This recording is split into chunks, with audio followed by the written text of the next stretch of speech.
భారతదేశ ప్రజలందరికీ నమస్కారం అండి.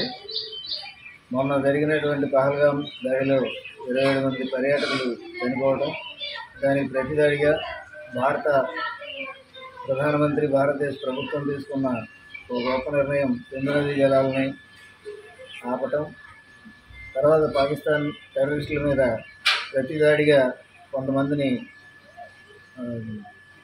ఎదుర్కోవడం, తద్వారా నిన్న రాత్రి కూడా చాలామంది పాక్ సైనికులు చనిపోయినట్టుగా వార్తలు వస్తున్నాయి.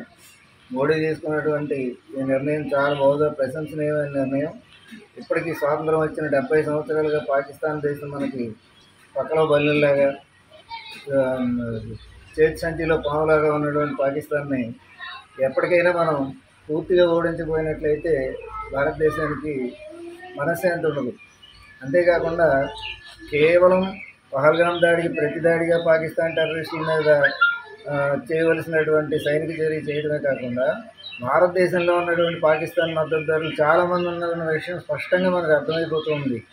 కర్ణాటక రాష్ట్రంలో మొన్న మధ్యన ఒక అతన్ని, హైందవ భావాలు కలిగిన వ్యక్తిని చంపేస్తే ప్రభుత్వం, అక్కడ ఉన్నటువంటి ప్రభుత్వం ఇప్పటివరకు అతన్ని ఒక మామూలు గోండాగా చిత్రీకరించిందే తప్ప ఒక దేశభక్తుడిగా అతన్ని చూడలేదు. అలాగే పాకిస్తాన్ జెండాలు అంటిస్తుంటే పోలీస్ అధికారులు కూడా పాకిస్తాన్ జెండాలు అంటించే వాళ్ళని తీసుకెళ్ళి వాళ్ళ మీద చర్యలు తీసుకుంటున్నారు. కానీ పాకిస్తాన్ మన శత్రువు అనే భావం మన పోలీసు వ్యవస్థలో కూడా ఉన్నట్టుగా కనబడట్లేదు. వీటినన్నింటినీ కూడా పరిగణలోకి తీసుకుని దేశంలో ఉన్న టెర్రరిస్టులని, మామూలు తెల్ల చొక్కాలో ఉన్న టెర్రరిస్టులని కూడా ఏరేస్తే తప్ప, పాకిస్తాన్ సమర్థకులను ఏరేస్తే తప్ప ఈ యుద్ధంలో మనం విజయాన్ని సాధించలేమని నాకు అనిపిస్తుంది. ఒక పౌరుడిగా నాకు తెలిసిన విషయాలు నేను చెప్తున్నాను.